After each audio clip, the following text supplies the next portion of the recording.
I had this funny feeling it was quieter than normal. It just didn't seem the same as usual.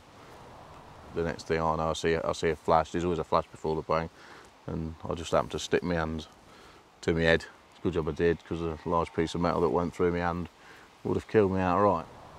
My initial reaction was, after being picked up and thrown into this factory wall, was I'd broke a couple of fingers on my left hand, and that was the only thing that was hurting. And I was like, oh, my fingers, and they're all like, whoa, Steve, just sit still, because we don't know what's going to fall off you. Whilst I was on the floor, an IRA sympathiser let his dog onto me, started biting chunks out of me. So one of the guys had to shoot it, because my right arm was potentially hanging off. My right leg was blown off at the scene by the valve out of the beer barrel the explosives were packed into. A corporal came in from another brick, came to assist, and he'd actually put his leather Northern Ireland glove on and shoved it inside my leg and grabbed all my arteries to stop me bleeding to death. So that's, you know, I owe him a lot, so I probably wouldn't have made it. At the time, I still have my left leg below the knee, and I had a ½ ounce brick lodged in my face. That's how I lost my eye. So for those guys, that must have been pretty traumatic. So I got down to 5 stone in weight. I was, you know, suffering really bad. Sending me my Northern Ireland medal to me in a jiffy bag through the post, with no letter or anything. You know, to them it's probably a £5 medal from Northern Ireland, but to me, that's my legs sitting in that little cage. If you picture a lady, yeah, she likes to go out and get pampered, get her hair done, get her nails done. Yeah, it's sort of a bit of a release, yeah. Well, I found that tattoos help me. Not only they tell a story about me and about my life so far, but it was an outlet for me to get rid of my frustrations.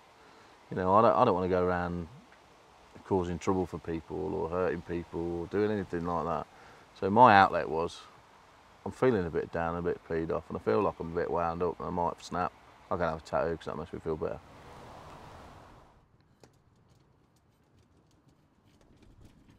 Steve is an inspiration. Everybody he comes into contact with can't fail to be touched by his determination and spirit. Never complains, never moans, and is willing to try anything that's put in front of him. He does it with a fine sense of humour and panache that most able-bodied people envy. He's good to have around, but when you're actually in a bad place yourself, you can look at Steve forging on with his life and think, well, perhaps mine isn't quite that bad. The army thing came after my granddad died and we sort of let go of the family farm, because originally I wanted to be into farming, and I did go from school to another farm nearby and work there, and they sent me to Brooksby Agricultural College. But at the time, after the college and all the rest of it, farming had gone flat. I couldn't find no jobs anywhere. I used to get the Farmers Weekly, look down south, in France, anywhere, but there was nothing going about at all. No one was taking it on. And my other passion was always going in the army. So, and my dad constantly told me I'd never make it, so I just had something to prove. Once I'd passed out, I'd joined my regiment at Colchester. I was only there for a short time. We were moved to Celle in Germany, so I spent most of my time there. Whilst being in Celle, we were sent to Norway, Austria, Canada, just to loads of different places really, on exercises and sort of courses, Arctic warfare stuff in Norway and whatever. Yeah, and then off to Northern Ireland. 5 or 6 guys walking in a brick, as you'd call it, patrolling around in a brick. We tend to go around aiding the police force over there and doing whatever they needed to do, whether it's clearing places or checking houses or questioning people, things like that. Basically, just helping them, and to be in a town which is pretty much like your own but with a different turn was always a strange feeling. It took a bit of getting used to, but I think after being there for about a month or so, it became second nature, and the reality of what you were doing sort of hit home. I think any time you go out that gate, there's a potential you're going to get shot, blown up, someone's going to throw something at you, it's not so good. So yeah, you definitely have bit of the butterflies. But say once you get on the street, the adrenaline kicks in and you sort of take over. Yeah, it's a professional job. Your soldier's a professional person at the end of the day, and you have to go out there and conduct yourself in that manner. Plus, you know, use your own skills.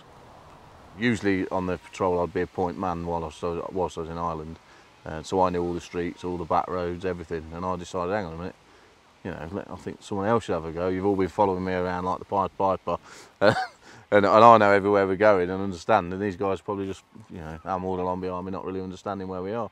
So I asked the Brit commander if we could change over, and he put me at the back on this one patrol. And on the way back through, we go through like an housing estate. It's pretty much like, if you can think of the Coronation Street scene where there's all like little runways and alleyways and that. It's pretty much what it's like in Belfast. And we just happened to go by the back of this pub. They're having some works done in the garden. They've got a corrugated iron fence up around it. And as we walked through, I was the last man checking out. I knew something was going to happen. Instinct told me something was going to happen. The next thing, there's a flash. I step my hands to my ears and get blown across the road into a factory wall. And yeah, that's pretty much what happened. It was pretty rough to think that you know you're going along there and someone's sitting in a pub having a beer probably and just callously pushes a button. I think all I could think about was my little hand, you know, my little fingers, which is so surreal when all that was, you know, damage. They did block the roads and it took 20 minutes to get anything through. So as I just lost consciousness after 20 minutes because I was losing so much blood. I was in the Royal Victoria Hospital in Belfast. It was quite surreal because I thought I could still get up and go and do what I wanted to do, not knowing, and to be told that I'd lost one leg and an eye was a massive shock. But then to be told a week later I was going to be losing the other one as well, which, you know, I just sort of, as much as you can come to terms with losing a leg within a week and being stuck on morphine, and that's probably don't really sink in, but I had realised that I hadn't got a leg and I had lost my eye, and I thought that'd be it. And then to be, you know, told I'd lose the other one as well was pretty hard to swallow, to be honest. My mum was great. She was obviously trying to hide the fact that she'd seen her lad there with a head like a balloon and not realised who I was when she first seen me and stuff like that. So yeah, my mum went for a hell of a lot, and I think she sort of covered that over to some extent to sort of make me feel better. And she's done an incredibly good job, and I owe her a lot for that. And I always, you know, we always have a tear now and again about it, you know. But yeah, it was very hard, and I think to have her there was great. She was a massive rock. And then actually when I come to losing my other leg, I demanded that my dad came, because I wanted my dad to say, yeah, you're making the right decision. I didn't know what to say, I didn't know what to do, because I had to sign to say it's got to go. And I actually said, look, I want my dad here. Why? I don't know, because I just don't know why I said that, but I said, look, I want my dad here so I can make the right choice. Why you'd want your dad to make the choice for you and help you, but you know, whether that's sort of going back to your childhood and things like that, I suppose, I don't know.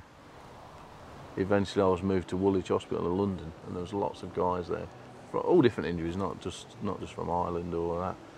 And I think being there and being back into the banter of the military thing and being able to eat what you want to eat, and sort of built me back up. And I think the only thing I could say that really affected me was the loss of my eye and my facial damage. I didn't look in the mirror for 12 months. I couldn't look at my face. So that's, you know, that's pretty damning. I've never been to say I'm good looking or anything like that, or anything in that way, shape or form at all. I'm a very modest person, but to know you've had your face severely damaged like that, that's a bit hard. I think I found that the hardest thing. And I was quite a strong person anyway. I think that helps. And you do see a future. You can see a future. Obviously, when you're told you're going to be dropped out of the army, that's a massive come down, because that's potentially your family. You know what I mean? You've made mates what you'd think you'd have for a lifetime. You know what I mean? It's totally different. You know, these guys will actually, you know, stand there for your life for life, either of you, and you know that they're going to do it. And you just, I can't explain it, because obviously my career in the army came to an end all of a sudden, and it's an hard one. It's definitely a hard, very, very hard thing to do. Yeah, but I always loved the army. I'd even sing its praises now. I shouldn't really, I suppose, the way it treated me, but I think that was probably the best part of my life. Yeah, and if I could go back and do it again, even knowing I was going to get injured, I'd go and do it. I really would. I enjoyed it that much. Left hospital after a year. It was a year then in them days. I was pretty much at a flat down in Woolwich near the Queen Elizabeth. They put me on the 7th floor. This is how daft they are. 7th floor.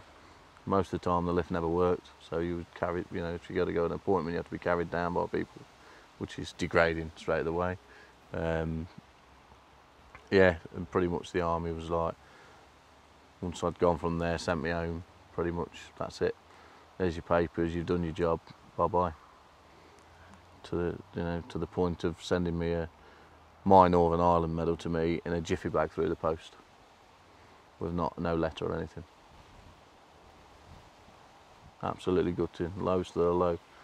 Yeah, if there's something I wanted to make a career out of, and something that I highly praised and still do. I don't know why or how I managed to do it, but I still do.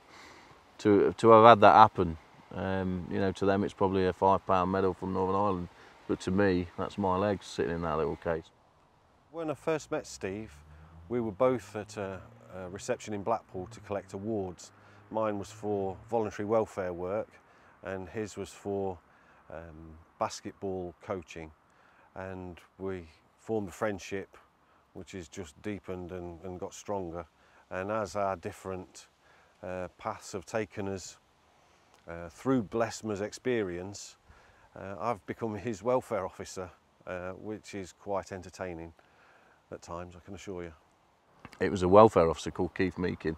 He sort of came out and said, "Look, Steve, have you got everything in order? Have you got?" And I'm like, "Hang on a minute, you know, what's this? This guy's going to try and help me." And he came along, gave me all the right information to what money you can claim, to how you can have your house altered and stuff like that. Stuff you never thought I'd be able to do. Driving, stuff like that. You know, getting you back into driving, getting you to doing stuff that I'd just totally forgot or hadn't thought about, but obviously you need to do to get your independence back. So to have Keith come along and put me in the right direction, obviously helped me out financially as well by getting the right things, because no one's going to come forward and say you can have this, can have that. Well, the government, because it's obviously costing them money. So yeah, it was fantastic. And then obviously the rehabilitation with Blessmer, which is second to none. I think once you do hook up with Blessmer, you obviously with people who are like-minded, you're obviously with a lot of people who have got similar injuries, and you've gone back to the army banter, which is fantastic. I always sort of put my name down to say, like, if you get somebody who's similar, give me a shout. I'll go and talk to the families and stuff like that. And I still do that to this day. I still do that. I've done that in Sally Oak quite often. Try and just make them realise that, you know, it's not over. You know, life does go on, and sort of give them the Blessmer gump, not try and fill them with it too much, but just give them the realisation that there is an organisation that can do something for them. On all the events that the Blessmer do, like you've got an activities week where we take anybody of any age, either to Blackpool or to Crieff, where we have 2 homes, and we do stuff like rock climbing and, you know, jumping off bridges and canoeing and quad biking and shooting, you know, all the daft things that you didn't think you'd be able to do, and these guys get a lot out of it, and they all want to come back and do it again and again. And probably the flagship event that Blessmer did was, at the time, was sailing across the Atlantic.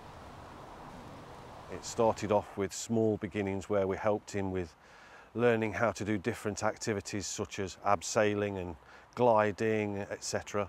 And it culminated a couple of years ago with him sailing the Atlantic on an all-amputee crew.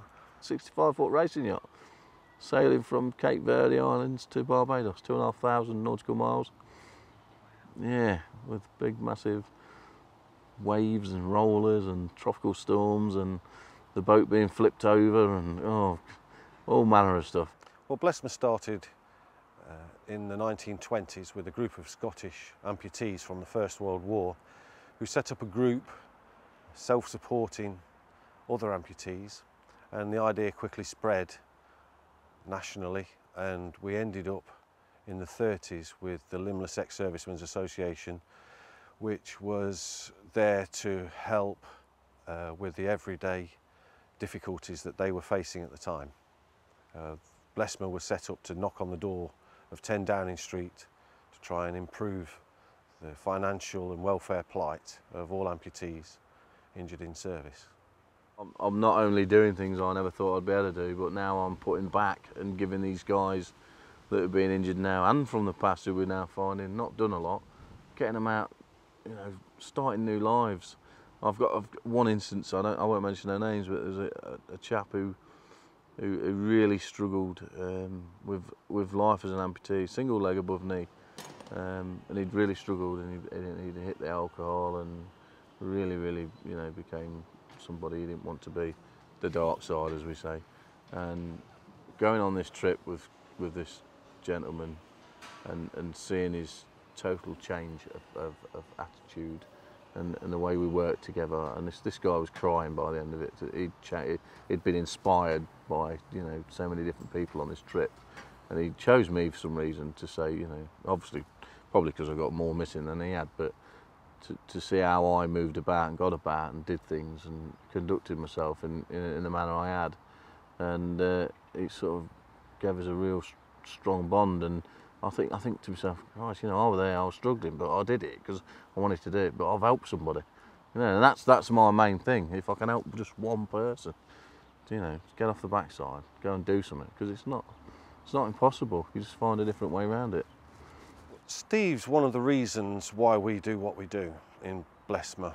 It's about continual help. It's about an ongoing programme of helping with prosthetics. I've helped Steve achieve a high prescription level for his legs as his welfare officer, and also with his everyday living with bathing, toileting, accessing stairs, etc. I think disability as a whole still gets brushed under the carpet in this country.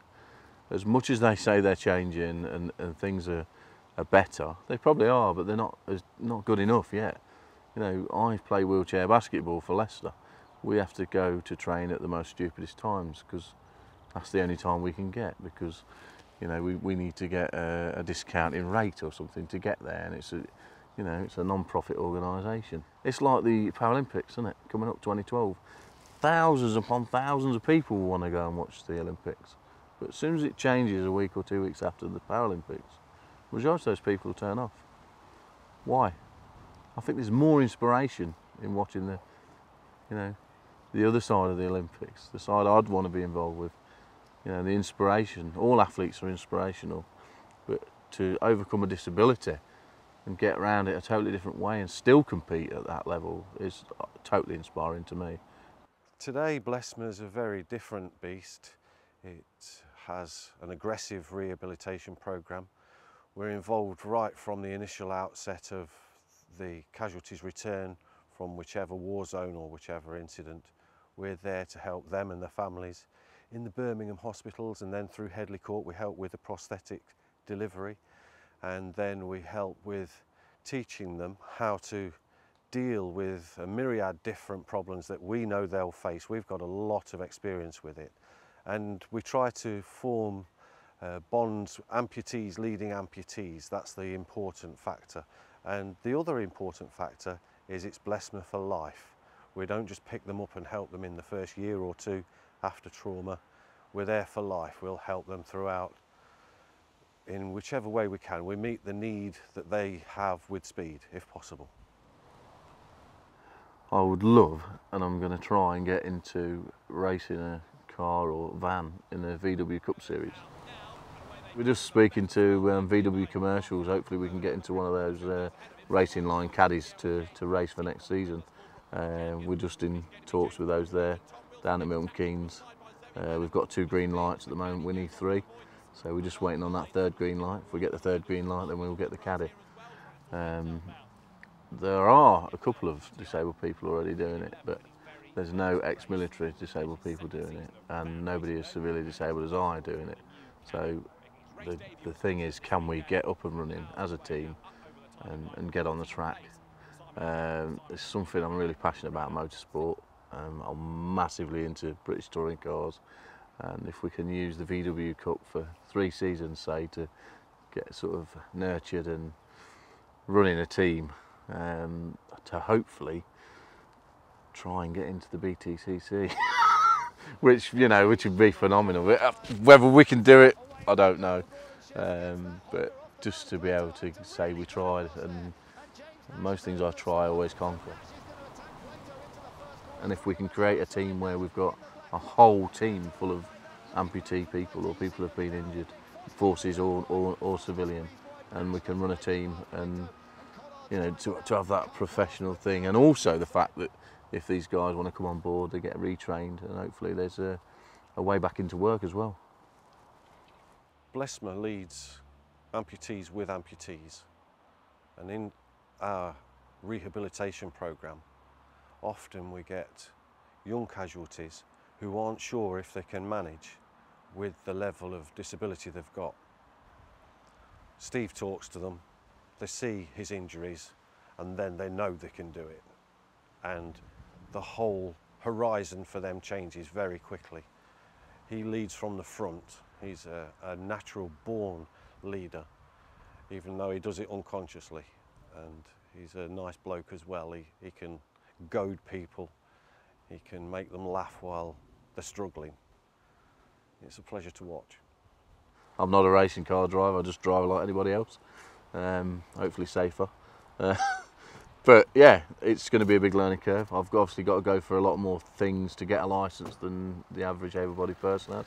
Like, I've got to go off and do a couple of hill climbs in a certain speed just to see you can handle the car. A couple of speed tests where you're driving in and out cones and through gates and all the rest of it. And got to do deployment drills from the vehicle in less time than an able-bodied person as well.